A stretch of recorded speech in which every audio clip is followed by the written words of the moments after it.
Hello and welcome to the Pirates Fan Forum here on DK Pittsburgh Sports Podcast Network. I'm your host, Gary Morgan. With me, as always, my good friend Jim Stam. We are fresh back from a Thanksgiving break. We finally took one. I think it's the first time we've willingly skipped a show, right? It is like, even whenever you mention, you're like, do you just want to? Because I had the in-laws in town, not to brag. I survived that, but like you were like, you know what? Do you just want to take a week off? And I was like, I don't think we've ever thought about that before. Yes, let's just do that. So I enjoyed it. Yeah, man, it was nice just kind of dialing it back for a week. It's the Pirates have been a hard subject to talk about this off season, especially. We're all in wait and see mode. You have even people that are kind of dialed in on being angry, or at least willing to put out there, I hope I'm wrong and all that. I think, like, for the most part, until we start seeing what they're actually doing, it's going to be really hard to discuss, because we all know the clear holes they have and things like that. So, I mean, in this show today, that we're going to start talking about some of the team. We actually want to discuss the pitching staff. They have 16 guys on the 40-man right now. I'd like to kind of talk about how those kind of slot in, how we think like the bullpen could work if they didn't do anything. I always like to start with, what if they didn't do anything? Because that's the baseline, right? Yeah, and it's one of those things where you mentioned about not having a reaction right now, because there is nothing really to react to, even if you see something like the Chapman thing, right? Like, okay, Chapman signed with the Red Sox. Either we didn't have an interest in it, or he didn't, or whatever. But it's like, okay, well, that happened. I could probably make an argument for and against both ways with him, by the way.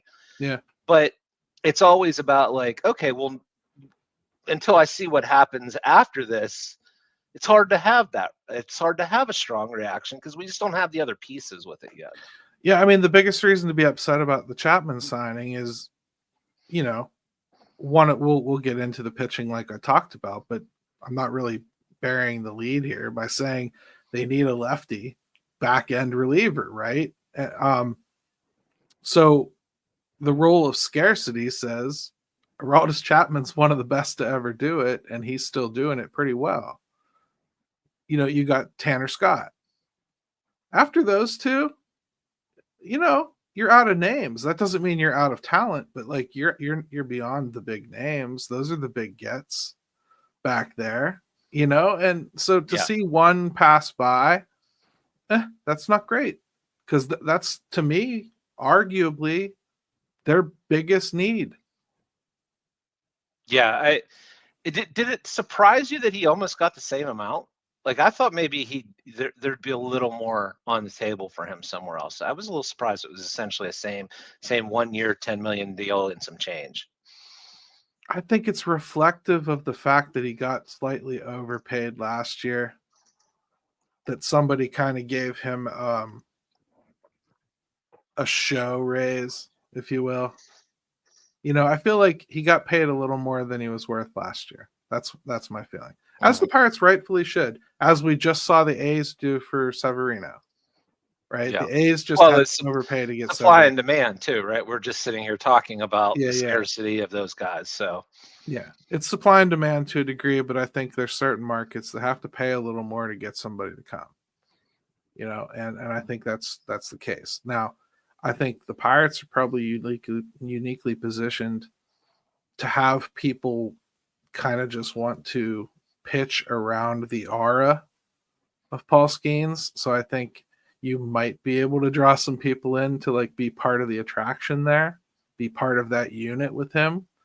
There is a little bit of air of a historic young kid here. And I think there's a lot of people that like to play with that. It's why we got Strom. I mean, he just basically laid it on the table that he wanted to do this 1 year because he's absolutely in love with the pitching this team's put together and wants to be a part of it. You know, to have somebody that has done some of the things that he's done in this league say something like that, that's pretty telling. And I think players think along those same lines. They want to be around special units, you know. Well, certainly it would give you, if you're sitting there weighing the pros and cons and you're a pitcher, on that side of things, there's some real benefits and some real interest to want to at least see if that's a spot where you can fit in. Yeah, I mean, if you're a reliever and say you're somebody that really wants to start building numbers, you're a back end reliever, wouldn't you want to go someplace that you felt had a pretty good starting rotation? You know, because you're going to get more opportunities, more bites at the apple to get those numbers, right? So you could see some back end guys wanting to come in and start racking up those holds and those saves and all that sort of stuff back there and making a case for themselves to get paid. Relievers are getting paid ridiculously too.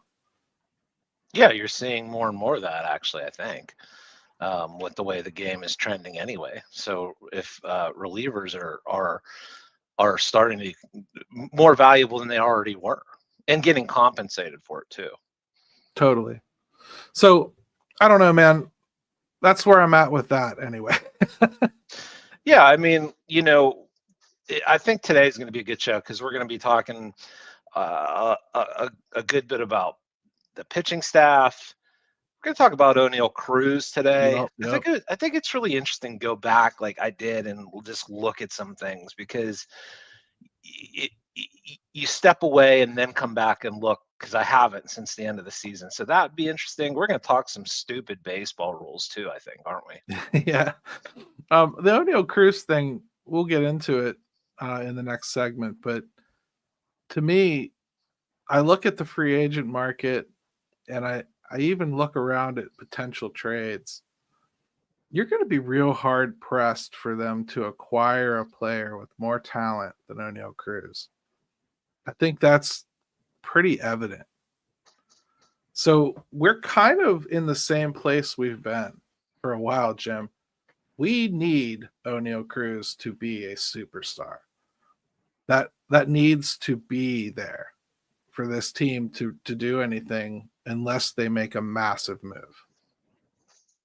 I agree. I mean, he's the one with the most potential, and we know the ceiling hasn't been reached yet, I think. So I saw, let's see, Bucko Mike was on here about 10 minutes early just so he could toss in that Sacramento A's are spending cash, which we just talked about a little bit.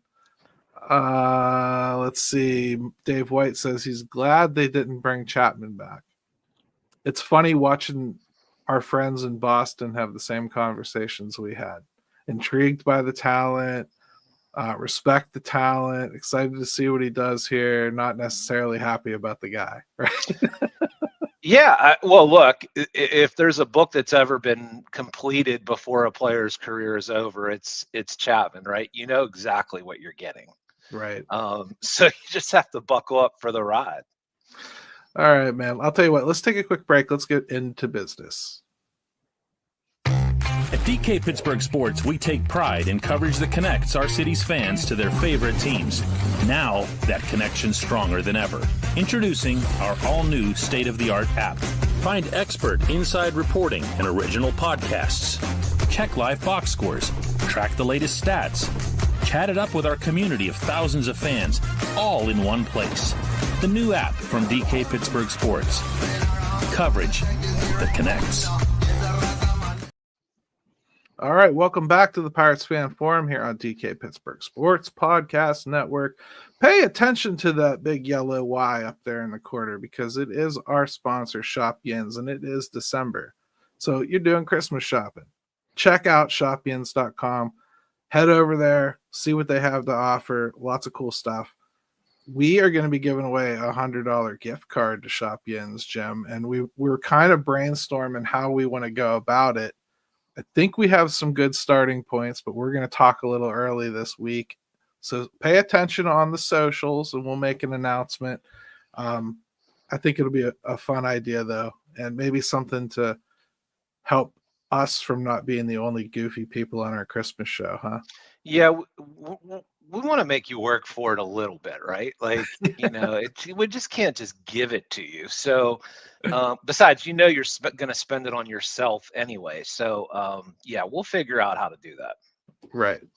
So let's start with Oneil Cruz. Oneil Cruz, I think the expectations that we had for him coming into 2024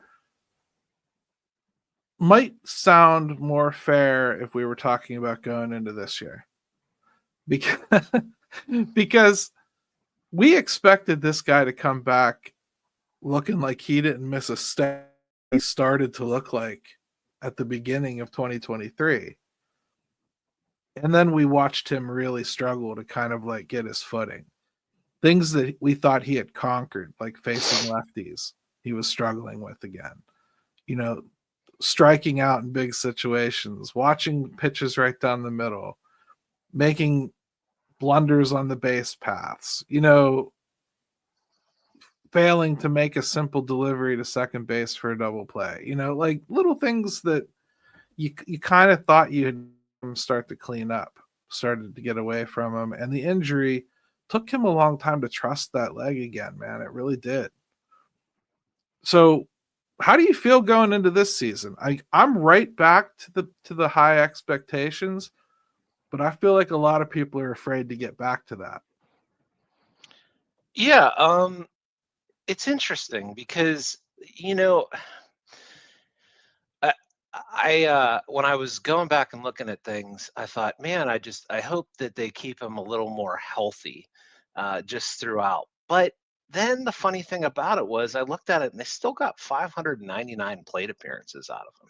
And I was surprised by that number. If you'd have told me to guess what that was, I'd have said it was lower. And so maybe I ought to get that part out of my head that, he's always seeming to be dealing with a little something, but I don't know that he was missing all that much time out of it. Maybe I know what you mean, because it felt like he would be like limping around for a game or two, or real ginger in the box for a couple games, and then all of a sudden he's slamming the ball early in the game and he's running around like a deer and sliding. It smells an awful lot like somebody that needs to get going early in a game to really just push all the chips in. You know what I mean? Gary, it's funny you say that. I want people to remember what you just said because I'm going to get there eventually with him with early in the game. It's something that I stumbled onto with Oneil Cruz. So hold that thought. Let's just keep going with what we've got, though. And I think the biggest thing I could take from him last year was his March and April was really, really poor. And we probably should have just penciled that in before the season started. Like, yes, it counts against his numbers, but man, to expect him to come out and play really well right away, I think was just wishful thinking on the part of everybody. It took him a good 30, 40 games to get back to feeling like anything. And the numbers show that. I mean, like March and April, he is 634 OPS. But Gary, after that, May, he was 820, June, 741, July, 876, August, 985 OPS. Yeah. Now, September was weird. He went into a funk at the end of the year. I don't know if you remember that, but like he was scrambling. I don't know what happened. So like he bookended it with like two really, really bad months. One I think is excusable at the beginning. But if you look at like that big chunk in the middle, there was a lot of good baseball with him on the offense side. Little light on the power, I think that he made an adjustment to face lefties and, stopped hitting home runs because of it, It's really hard, I think, for these guys to have like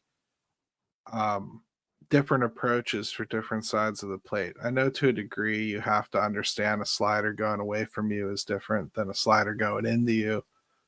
But sometimes these guys do try to change themselves into a little bit of a slap hitter or contact hitter against a lefty so that they can kind of cut back on strikeouts, but they also lose all their aggressiveness. And then the good lefties just start firing balls that you normally would have hit out right past you, while you're looking to take that slap hit approach. And I think a little bit of that happened to him, and he was a little bit on a rocking chair towards the end of the season against lefties. Good overall numbers. I think things we wanted to see get cleaned up, but the power's got to come back a little bit. Yeah, and maybe it's just because that was a full year of baseball that he was playing, and probably the most he ever played in the season directly after having that injury. So yeah, we saw Paul Skeens get stronger as his first full season went on. But Oneil Cruz, that was a lot of baseball that he played last year, probably at full year in the major leagues, right? Yeah. So I know, like Dave White here says, he had mental lapses and needs a vet player to help him mature. And he also said earlier has an unpopular opinion that he would want him back at shortstop because it's easier to find an outfielder than a top shortstop. I would argue, Dave, they haven't found either. This team's not going to find that stuff. You know what I mean? Like, it's still a premium position. I think it's a little easier on his body. In his very short time there, he's already like 2 defensive runs saved is not bad for as little time as he actually played out there. And I actually think he hurt himself a few times with some terrible routes. And I think the numbers are bearing out that he has a superb center fielder in him. You're right about the mental lapses, but man, Jim, at some point you take it. Like a guy like Manny Machado, for instance, is another guy that people claim has mental lapses, and he does. He will just every once in a while hurl the ball over the first baseman's head, or he tries to do that nonchalant move towards the line to pick the ball instead of getting himself in front of it, and he misses it. And then, you forgive it. It's Manny Machado. Right. So, I mean, a lot of this really kind of depends on how his bat progresses, I think, Dave. And then I wanted to read Doug here. I think he made progress, solid progress. The hitting improvements were a pleasant upside. And he also notes that was weird because there were so many downward trends elsewhere. And that's true. So either Oneil just was kind of doing his own thing, or maybe Oneil liked Andy Haynes' training, Well, something got him going against lefties. Mm-hmm. I don't know that we ever really got that insight fully from them. I'd love to know it. I think it's very hard to do what he did. I mean, usually when you struggle against lefties, it's not impossible to get out of that, but typically you don't see the kind of turnaround that he had against that. There's maybe you can marginally improve or whatever, because we were worried about it, right, Gary? Like, it was so bad. Yeah. That we were like, oh boy, because there was nothing there. Mike says here, when the Pirates are playing better ball, Cruz seems to be more clutch. I would agree with that. And I know you're going to do some numbers here, Jim. I know one of the first ones that I noticed a while ago, and maybe you'll back it up here with actual numbers because I don't have them. I thought I remembered that his BABIP with runners in scoring position was ridiculous. So, very unlucky. Well, there were times with 1 and 2 outs and down a run, he was really, really good. But just putting like a big umbrella over all this without getting into like specific leverage situations, it's really interesting with Oneil Cruz because I would have thought that this would have been different. He almost had the same number of at-bats in plate appearances in wins that he did losses, which makes sense because of their record, right? Like they weren't too far, whatever it was. They were 70 and 76 in games that he played in. And ironically, the numbers are really kind of the same, no matter whether the Pirates won or lost. In wins, 11 homers, 41 RBI. Losses, 10 homers, 35 RBI. Batting average, 2 points apart. On base percentage, 12 points apart. OPS, 799 in wins, 749 in losses. Total bases, 122 to 121. So it's just right funny. there. Like I don't know what to make of that. Like it's just that's just the 1 year thing, but it's the full 1 year we finally got with him. Yeah. And I guess you could spin that a couple different ways, could you not? That if he increases that production and you flip that to 4 or 5 wins the other way, well, that's a big damn difference. Yeah, But is. It's just a surprise, Gary. Like that struck me as, boy, for a guy that you think of as being that pivotal, kind of 500-ish. Yeah, I mean, it really didn't feel like there were too many games where he was solely the reason they won. Like I felt like some of his better games were when other people were hitting around him, but your numbers tell me opposite. Right. It doesn't feel like that's what I watched necessarily. But hey, and you look, numbers are and numbers. you look, right, and that's what's cool about going back and like perception versus reality, right? But Mike says about him, look at the numbers, Gary. If you want to put those up, I don't know if you did. I was too busy talking I didn't about. know. The Cruz went from what 071 versus lefties to 224 versus lefties. That's unheard of. Yeah, unheard of.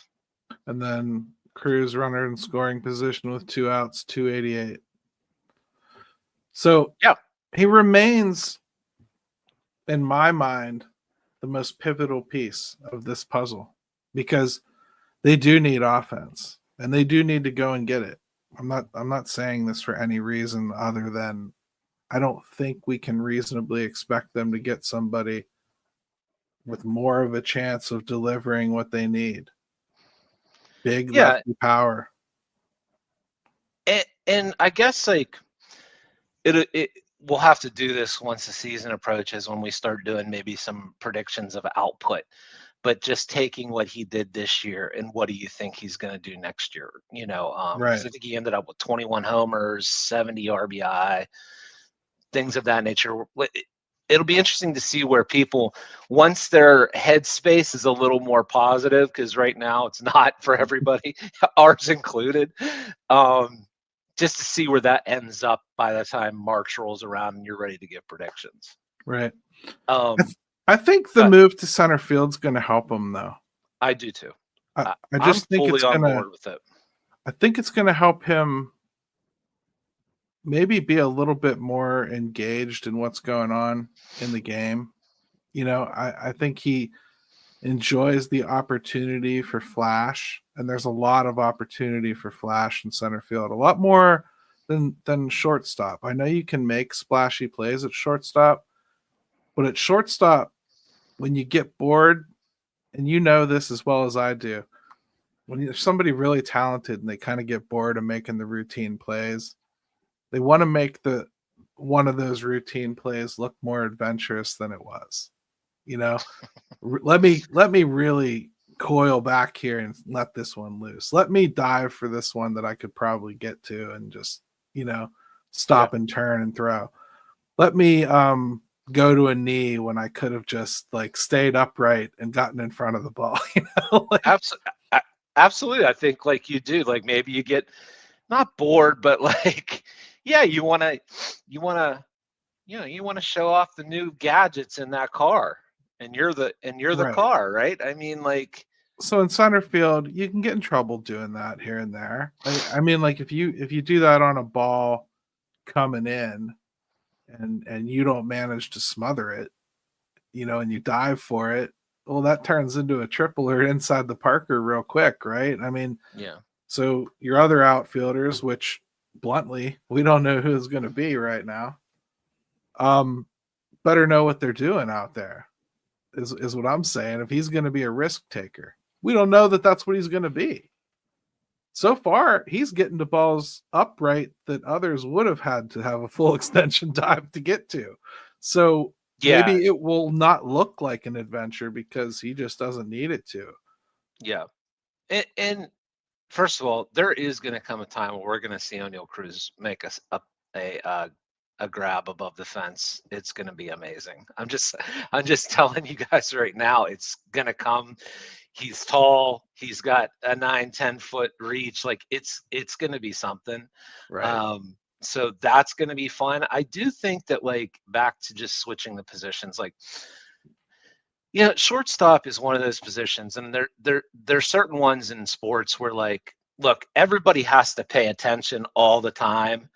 But if you don't think there are certain positions where you have to be like locked in all the time, every play, like shortstop, catcher, pitcher, quarterback, like things that, like, there are certain positions where, like, don't kid yourself, playing first base is not playing shortstop. And so he's a guy that probably we've seen maybe not have that attention to detail.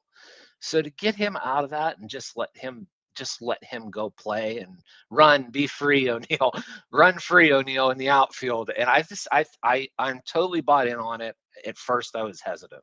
Yeah. And I would say a lot of his errors, at least the most notable errors, were usually throwing errors. It's obviously going to be minimized playing center field. Okay. That's all I'm going to say. I think it'll be a little easier on him. While he's young and he has the wheels anyway, you could see him transition a couple more times as he goes through his career into different spots. Maybe he moves to a corner outfield spot at one point. Maybe he winds up DHing full time before he's done. You don't know exactly how his career is going to go, but I think for now this is a good move, and I think it has a good shot of working out. So I actually feel pretty good about it. Brian Reynolds, we just heard it officially reported from somebody for once that the Pirates fully intend to use him there at least part-time at first base. Mm-hmm. So what are your thoughts there, Jim? I mean, like, I saw somebody like said a Canyon, on Twitter actually said he hates this organization because of it.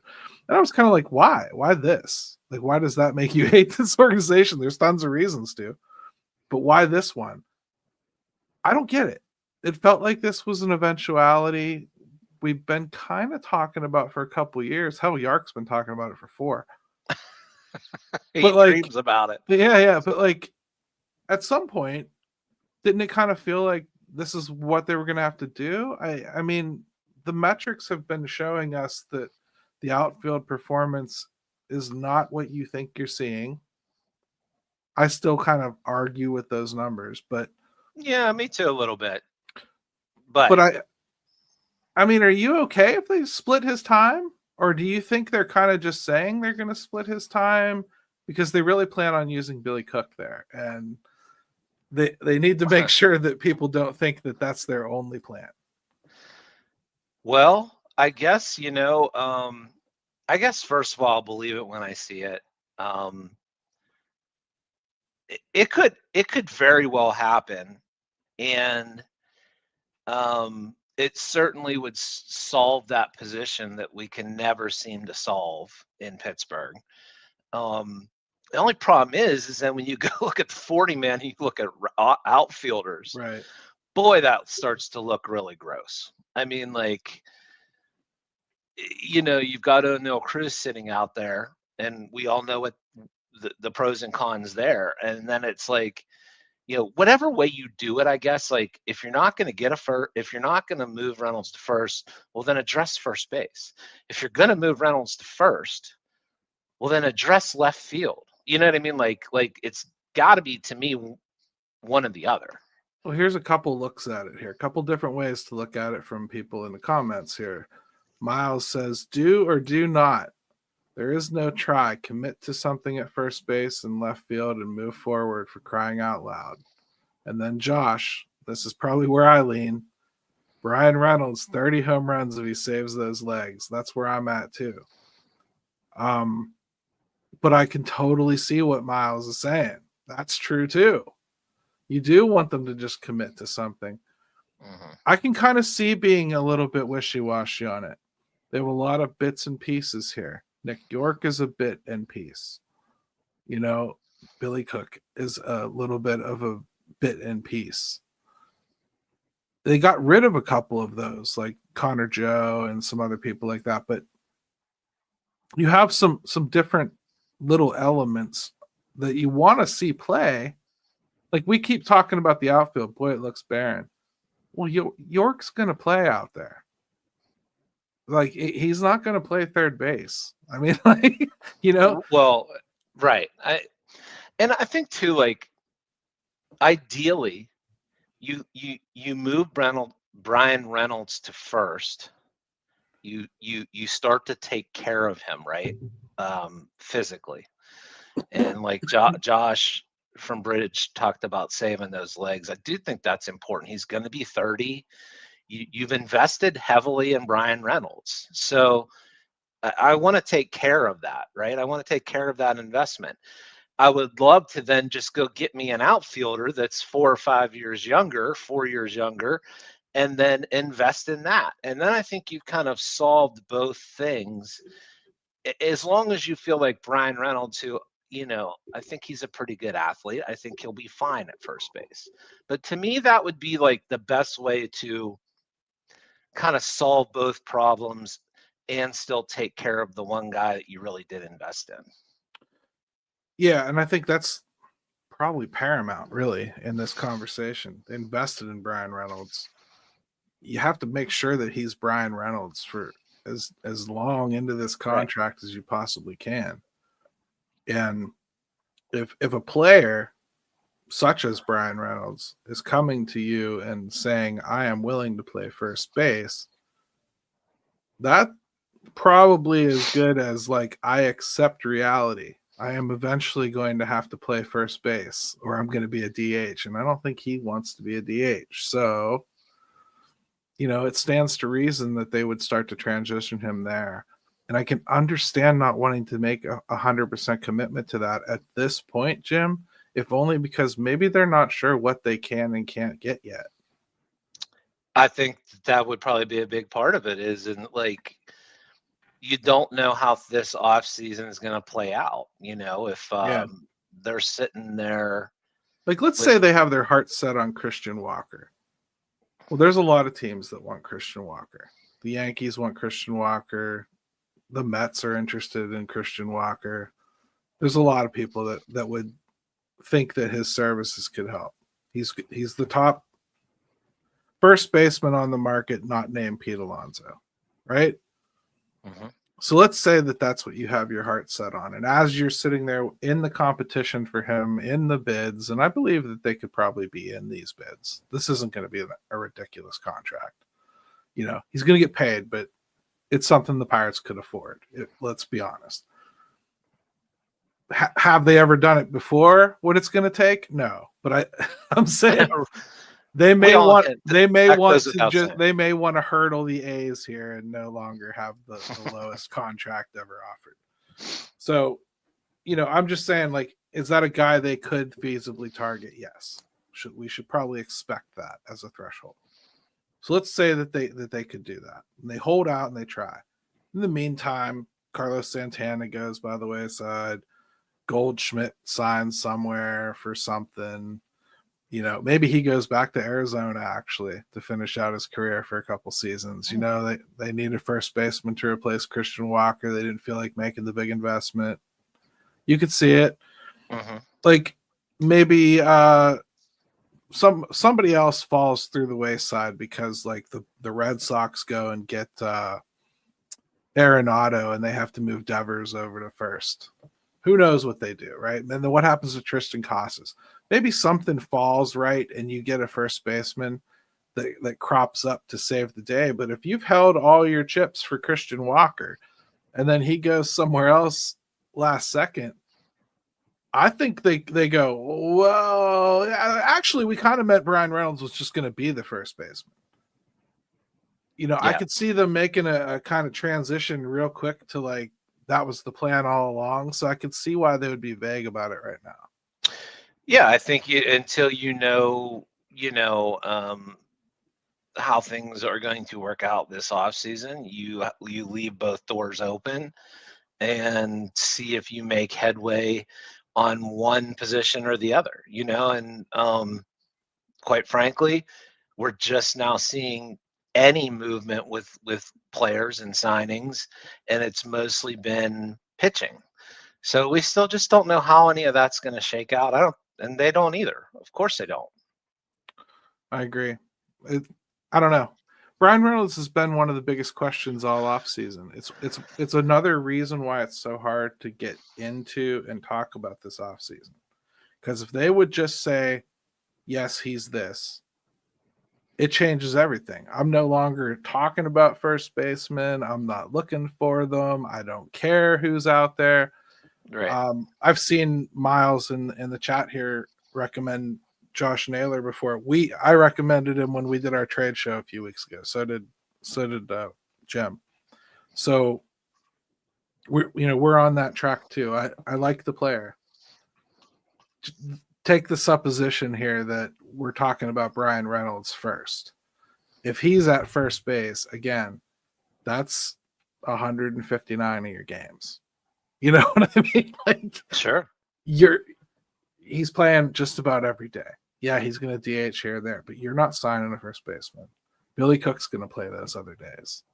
IKF can play those other days. They've got Triolo that can play those. Triolo can play those other days. Yeah. So there's options aplenty at first base. It's just no options that you want to be like, yeah, let's go into the season trying to make him the starter.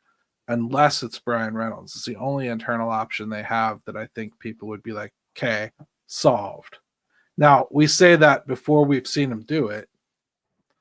But again, the expectation is we think he could. So, I think we all watch enough baseball to realize, you're not trying to put a glove on Brian Dela Cruz and putting him at first base. You know what I mean? Like, okay, Reynolds could he be average to above average to slightly below? Sure, but he'll be somewhere in there. Like he's not going to be awful. There's just he's too good of an athlete. Yeah, I would have to agree with you, man. That's probably enough for the Reynolds conversation because this was really just a blip of a report anyway. And I still got to get to that Cruz thing that I teased earlier. We'll do so before we get out of this section. Then let's make sure that we bookend it with Cruz. All right, because this was interesting. All right, so you were talking about just him getting off to like a quicker start in games, right, or something to that. I forget the end to that, but just him starting faster, right? Well, this is really interesting, I thought. I happened to just pull up his by innings performance on the year. And what they'll do at the end of it is they break it down from 1 to 3 innings, 4 to 6, and 7 to 9, how he hit during the season. And again, first full season, first time you can look at this. But Gary, he was a bad baseball player in innings 1 through 3. The at bats and plate appearances are even as you would expect them to be for breaking up the innings.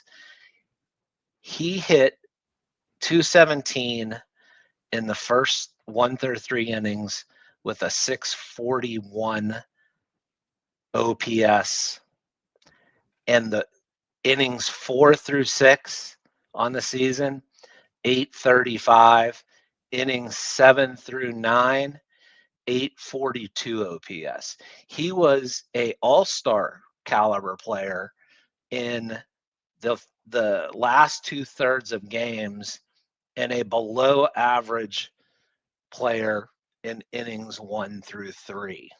So he's a guy that needs to see a starter. Pitches. I just like pitches in general, right? Like, because it's interesting because you look at that and you're like, okay, well, he needs to see pitches. But then normally it's changing pitchers by the time the 4th through the 6th and the 7th through the 9th come in. You would expect it to almost be backwards for him, because then then he's doing a lot of, like, he's facing matchups and he's. Yeah, I mean, I think 4 through 6, he's probably facing a decent amount of the starter the second and third time through. So, you're having a little bit of familiarity there with some of those guys. You would expect that to be a peak for most guys. Those middle innings, because of that second time through the rotation type thing. But to say that he needs to see pitches to start grasping, basically to put all the blame on that is to dismiss the 7 through 9 numbers then, because those are pretty much a new pitcher every time you come up. I'm saying it's all situational by then. Yeah. And anything important that he was doing late in games or having a chance to do something important, I was just shocked to see that those were his best numbers. 491 slugging, 842 OPS, on base percentage 352. It just surprised me that those were his most productive at bats. Now it bears out with what I think it was Mike said about him, doing well with runners in scoring position a little bit, but it just shocked me that, like, he's a slow starter. He really is. And I don't know that I knew that there was that big of a difference between the beginning and endings of games with him. Yeah. So, I think that wraps up our Oneil, Cruz, and impromptu Brian Reynolds conversation here in the middle, right? Yeah. Well, hey, look, they're the most important pieces. They really think so, brother. Let's take a quick break. Come back. Let's do some pitching. Nice. At DK Pittsburgh Sports, we take pride in coverage that connects our city's fans to their favorite teams. Now, that connection's stronger than ever. Introducing our all-new state-of-the-art app. Find expert inside reporting and original podcasts. Check live box scores. Track the latest stats. Chat it up with our community of thousands of fans, all in one place. The new app from DK Pittsburgh Sports. Coverage that connects. All right, welcome back to the Pirates Fan Forum here on DK Pittsburgh Sports Podcast Network. I don't think I announced it properly earlier, but we've already decided that we will be having our annual Christmas show on December 19th, the week before Christmas. It's going to be fun. We promise no singing from us this time. And wink, wink. But we're going to do what we always do. Some movie clips, some songs, some, who knows? We'll do something else. It's going to be wrapped into this gift card giveaway somehow too. So we'll have a lot of fun with it like we always do. Make sure you're there. Maybe we'll try to do that in the evening, Jim, something like 8:00 or something. Yeah, I think so. We'll give time for people to settle in with their eggnog and their blankie, and then we'll get going. We'll figure it out. Right. So let's talk pitching staff a little bit, specifically the bullpen. Okay. And with this team, and really with any team, you kind of have to talk all the pitchers to really talk the bullpen, because you have to understand that some of the starters can wind up in the bullpen. So you have to discuss them as a unit in a way. And I also think like bullpens kind of always form a little bit of a push and pull every off season. Like there's always a few pieces you're losing. There's always a few pieces you're getting. There's always some things you found last year you want to keep and some things you discovered last year you want to get rid of. Bullpens are always kind of forming as the season goes on. They're more of an amoeba. They're a conglomerate of players that you want to think are going to contribute. So I wanted to focus more on the 7th and 8th and 9th inning and beyond, like the back end of these games, because you can't build an entire bullpen. The people that sit there and start reading off like 7 or 8 names that are going to be in their bullpen from April to September are lying to you. That's not this game. That's just not how it works anymore. So I want to focus on having a dominant 7th, 8th, and 9th inning.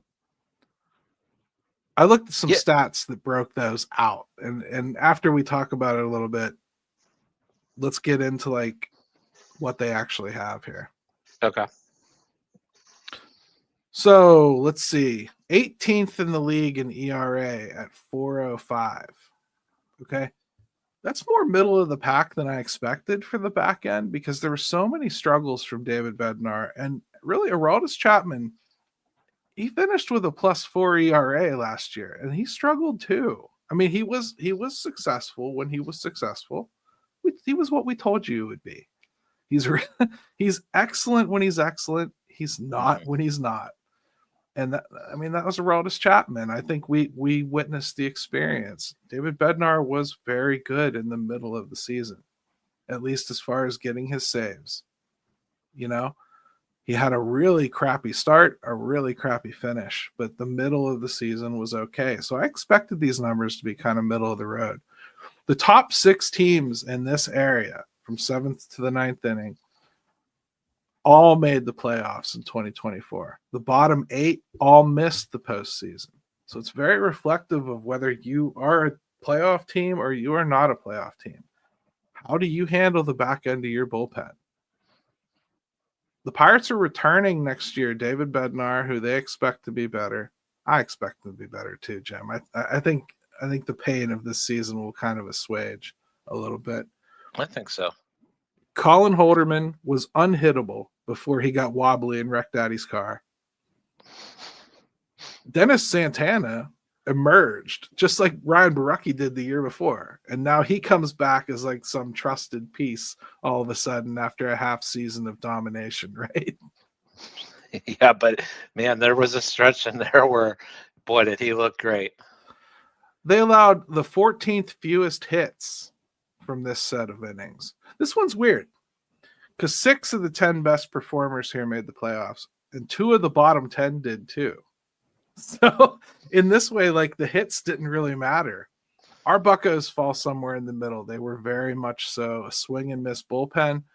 They walked a ton of guys too. 25th in the league, 199 walks just from this set of important innings. Yeah. If there was one thing I knew was going to be what I thought it was, that was going to be the one, the walks. Right. They tamed the hits though by striking out the 7th most, 490. So with all those walks, all those guys on base, all the hits, even though there were fewer than others, there were a lot of damage because there's a lot of guys on base, right? Sure. I mean, that's what happens. Yeah, you can only play with fire so much, even if you're good at escaping things. Some of those 410 hits they surrendered were 44 home runs, which surprisingly is good for 7th best in baseball. I bet everyone that heard that is going to go and check and make sure that I'm right. But I promise I would have thought it's been higher, obviously. Toronto gave up 77 in this inning stretch for perspective. Wow. Good for worst in the league.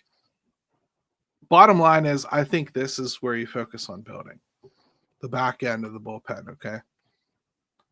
First, any thoughts on those numbers? Were you surprised by any of them?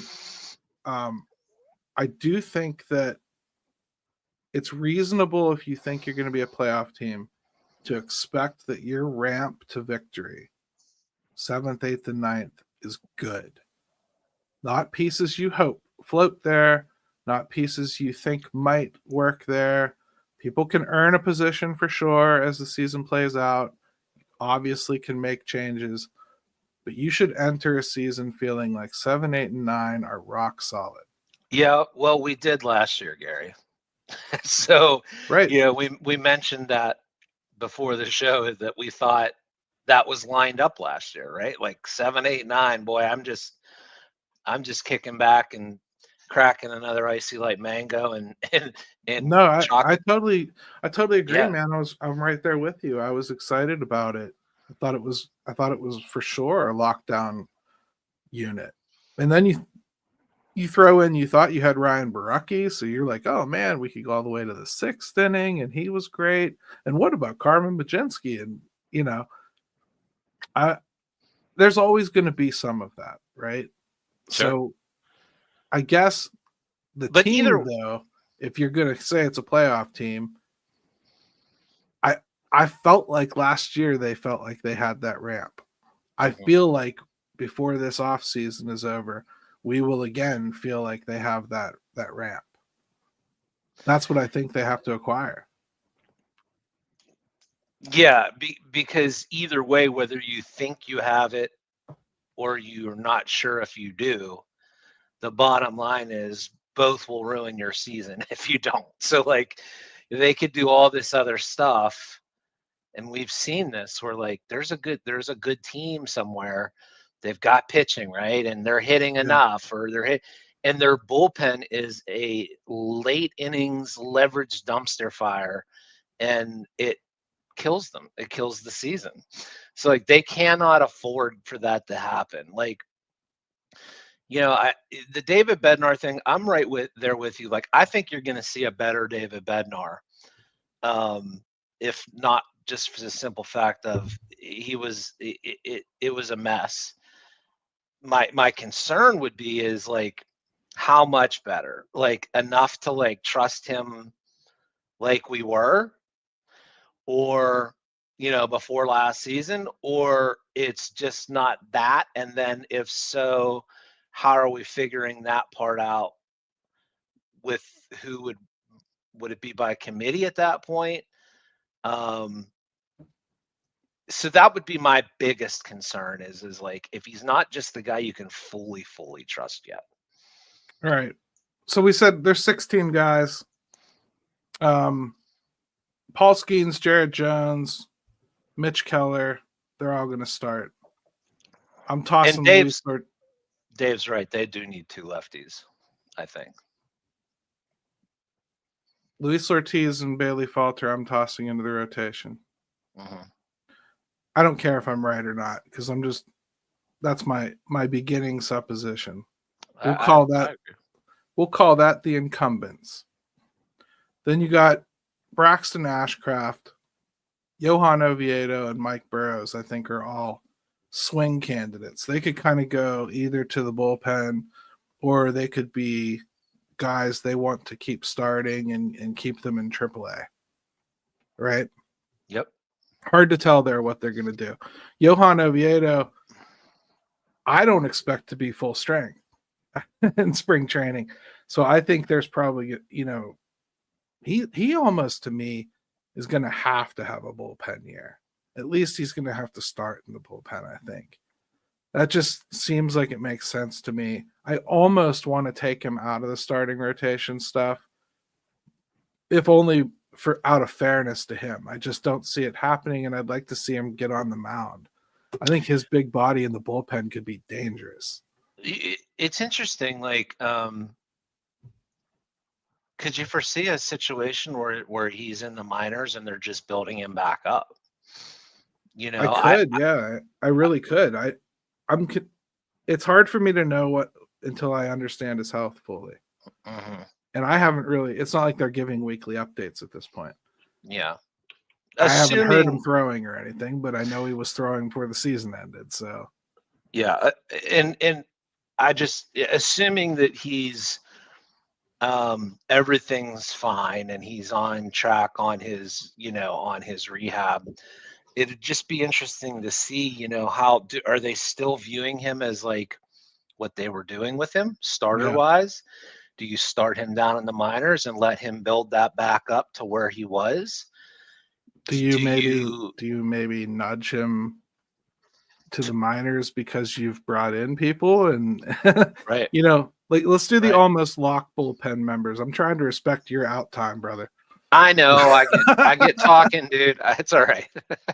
That's why I just want the audience to understand. It's why it sounds like I'm short.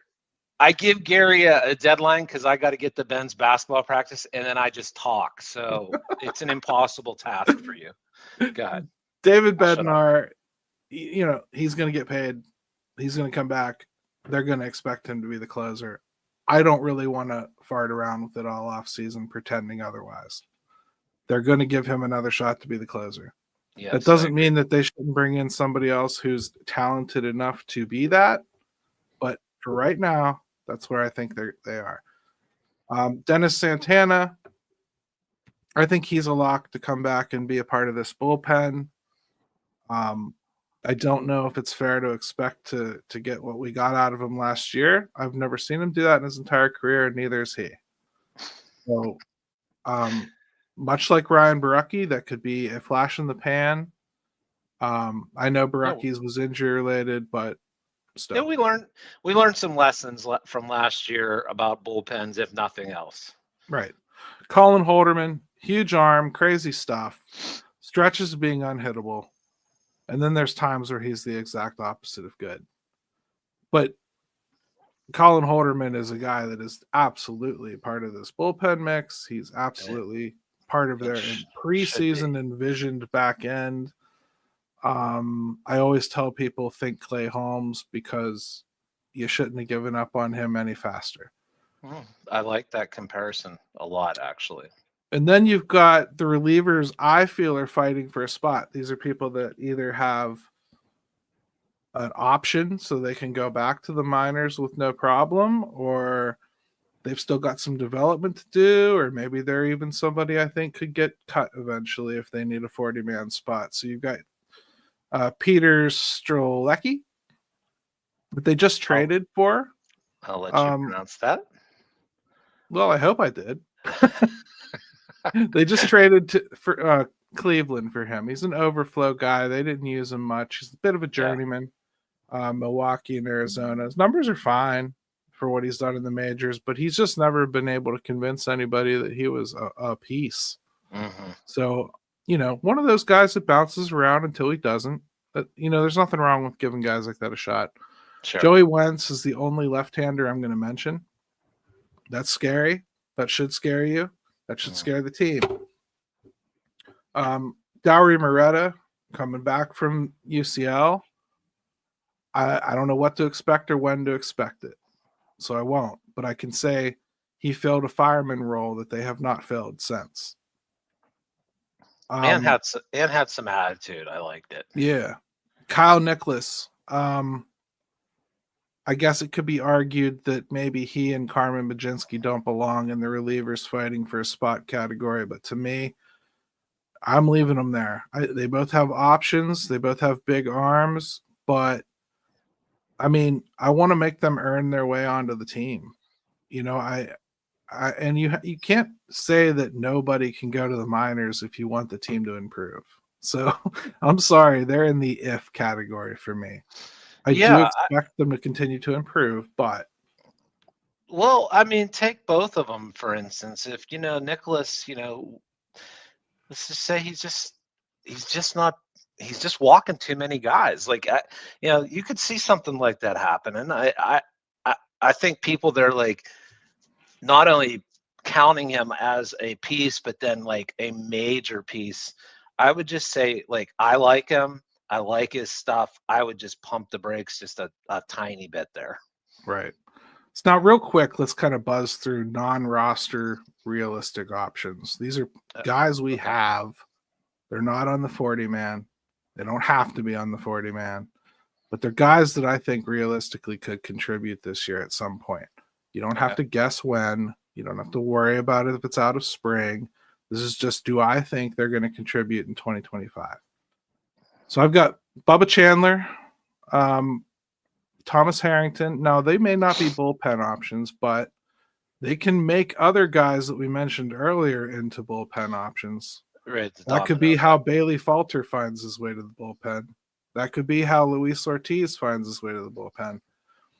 Thomas Harrington, I already mentioned. Sean Sullivan is a guy, a little under the radar. I really like his stuff.